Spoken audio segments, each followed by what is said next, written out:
Hello everyone, ये है constitutional law के मोस्ट इंपॉर्टेंट क्वेश्चंस। सारे एलएलएम एंट्रेंसेज यूजीसी नेट के लिए बहुत इंपॉर्टेंट है। ये पार्ट 2 है, पार्ट 1 का डिस्क्रिप्शन ऑलरेडी दे दिया है।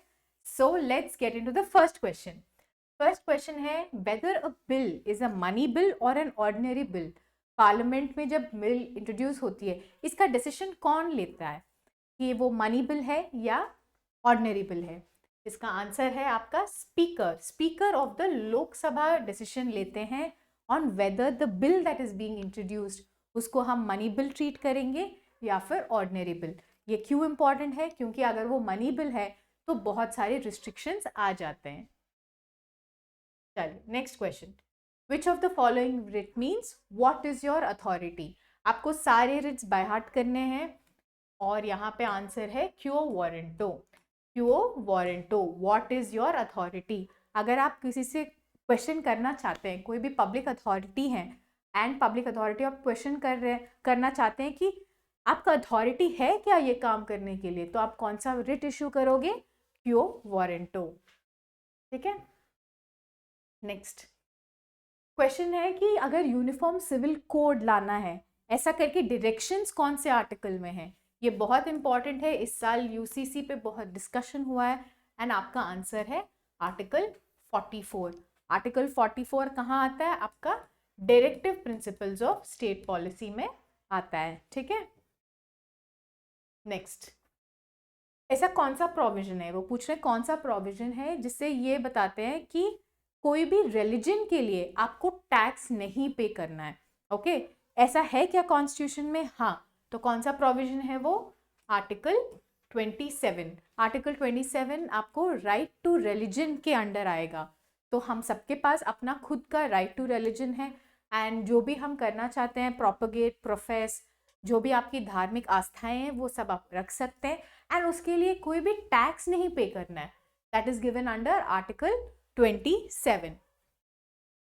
ये सब काफ़ी सिंपल है, फैक्चुअल है, बट काफ़ी गलत करते हैं लोग बिकॉज लास्ट मोमेंट पर वो रिवाइज नहीं करते। तो इसलिए सारे जो प्लेलिस्ट है उसका डिस्क्रिप्शन मैंने दे दिया है। सारे बहुत ही अंडर 10 मिनट वीडियोस हैं, आप वो वीडियोस देखना, साथ साथ एक कॉपी रखना है। ठीक है, लूज शीट्स ऑफ पेपर रखो, कॉपी रखो और मेरे साथ सॉल्व कर लीजिए। जो भी आपका गलत होता है तब के तब बाय हार्ट कर लेना, क्योंकि बाद में कोई एग्जाम के 1-2 दिन पहले ना टाइम बिल्कुल नहीं बचता है ये सब बाय हार्ट करने के लिए। ठीक है, next question. Okay, under emergency, जब आपका इमरजेंसी हो जाता है तो ऐसे कौन से आर्टिकल्स है which can not be suspended? तो इमरजेंसी में fundamental rights can be suspended. Fundamental rights can be suspended, साथ साथ पढ़ना है। Fundamental rights can be suspended but which can not be suspended question है। बट कौन से सस्पेंड नहीं होंगे? आपका article 20 and article 21। But article 20, 21 can not be suspended. और ये कहाँ लिखा है? ये लिखा है आपका आर्टिकल 359। 3 पॉइंट्स है, बहुत इंपॉर्टेंट है। नेक्स्ट पूछ रहे हैं doctrine of pleasure. Doctrine of pleasure कहाँ होता है? डॉक्ट्रिन ऑफ प्लेजर आपका होता है आर्टिकल 310 में, ऑप्शन बी। आप कॉन्स्टिट्यूशनल लॉ का बुक उठाएंगे तो उसमें ये लिखा नहीं होगा कि डॉक्ट्रिन ऑफ प्लेजर, ये पर आपको वो जो प्रिंसिपल है, वो प्रिंसिपल का जो टाइटल होता है वो है डॉक्ट्रिन ऑफ प्लेजर। और ये क्या कहता है? जो भी सिविल सर्वेंट्स होते हैं, ये कॉन्टेक्स्ट क्या है वो याद कर लीजिए। सिविल सर्वेंट्स जो होते हैं इंडिया के, इंडियन गवर्नमेंट के जो सर्विस में सिविल सर्वेंट्स होता है, उनका जो टर्म होता है, टेन्योर, जो भी उनका जॉब का जो भी होता है, क्वालिफिकेशन या फिर कंडीशंस, ये सब जो होता है वो गवर्नमेंट की मर्जी से होता है, गवर्नमेंट्स प्लेजर, है ना। तो जब गवर्नमेंट की मर्जी है तो उनका अकॉर्डिंगली वो कुछ जॉब्स रद्द कर सकती हैं, जॉब का टेन्योर बढ़ा सकती हैं। तो इसी को हम बोलते हैं डॉक्ट्रिन ऑफ प्लेजर, कि सिविल सर्वेंट्स जो होते हैं वो उनका सब कुछ गवर्नमेंट के हवाले होता है। तो ये आपका होता है under article 310। Okay, next question है अंडर आर्टिकल 356। आर्टिकल 356 में क्या आता है? प्रेसिडेंट्स रूल आता है। प्रेसिडेंट रूल, इसको हम क्या बोलते हैं? स्टेट इमरजेंसी भी बोलते हैं, क्योंकि ये स्पेसिफिक स्टेट में इमरजेंसी है, ये पूरा कंट्री में नहीं है। कंट्री वाला नेशनल इमरजेंसी 352 में आता है। ये पूछ रहे हैं कि स्टेट इमरजेंसी क्या ड्यूरेशन क्या है। देखिए, एक बार ये रेजोल्यूशन पास हो जाता है ना इमरजेंसी का, रेजोल्यूशन से 6 मंथ्स की वैलिडिटी होती है। 6 मंथ्स के बाद इसका रेन्यूअल होता है। रेजोल्यूशन पास होने पे 6 मंथ्स की वैलिडिटी होती है, एंड 6 मंथ्स खत्म हो गए तो आपको ये रेन्यू कराना पड़ेगा। 352 का भी सेम टाइमलाइन है, 6 मंथ्स का होता है, रेजोल्यूशन के पास होने के बाद 6 मंथ्स खत्म होते ही उसको फिर से रेन्यू करना पड़ता है। तो आपका आंसर हो गया 6 मंथ्स। ये सारे पुराने मतलब क्लैट पीजी में भी ये पुराने क्वेश्चंस हैं, AILET पीजी से भी मैंने कुछ क्वेश्चंस लिए हैं। ओके, ये चलिए 3 मोर क्वेश्चंस वी हैव।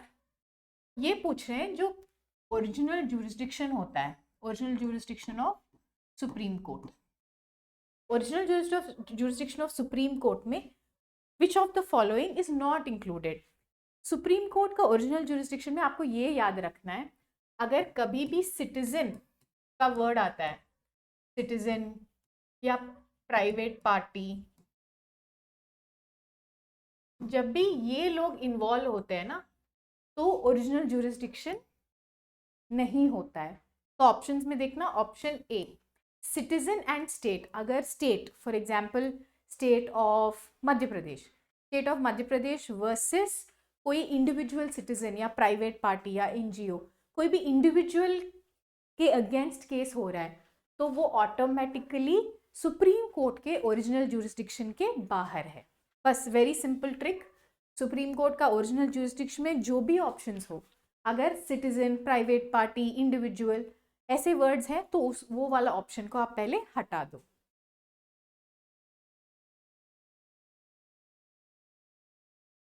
एक और क्वेश्चन आ गया आपका इमरजेंसी, आर्टिकल 360 होता है फाइनेंशियल इमरजेंसी। और फाइनेंशियल इमरजेंसी वो पूछ रहे हैं इंडिया में कितनी बार इंप्लीमेंट हुई है?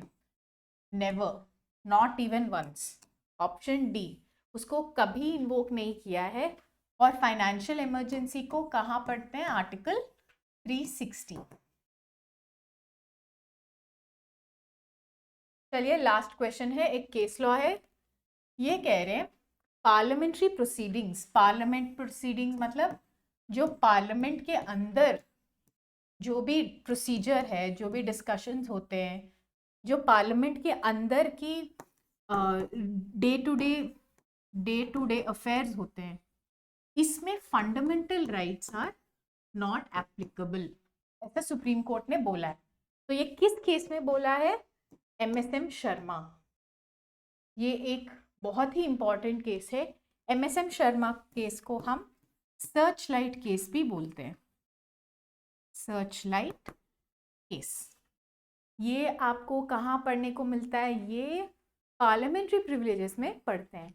तो ये कहते हैं कि देखिए, जो भी पार्लियामेंट के अंदर होता है ना, उसको रेगुलेट करने का पावर पार्लियामेंट के पास ही होता है। तो वाइल रेगुलेटिंग, जब वो रेगुलेट करते हैं पार्लियामेंट के अंदर की चीज़ों को, उनका प्रोसीजर, उनका उस दिन का जो भी ट्रांसक्रिप्ट्स हैं, उसको जब वो रेगुलेट करते हैं तो आप फंडामेंटल राइट्स के टेस्ट को अप्लाई नहीं कर सकते, क्योंकि पार्लियामेंट में ऐसा इम्यूनिटी है, पार्लियामेंट में प्रिविलेजेस होते हैं जो ब्रिटिश कन्वेंशन से इंडिया में आए, तो उसके लिए आप फंडामेंटल राइट्स को अप्लाई नहीं कर सकते। और ये किस केस में बोला है? MSM शर्मा, जिसको हम बोलते हैं search light case. I hope ये वीडियो आपको क्विक रिविजन हो गया इस वीडियो से। एंड अगर आप कॉन्स्टिट्यूशनल लॉ के और भी कोई भी टॉपिक पे वीडियोस चाहते हैं तो please let me know in the comments. Juniors, seniors, सबको ये वीडियो शेयर कीजिए and please subscribe to our channel. We have lot more videos coming.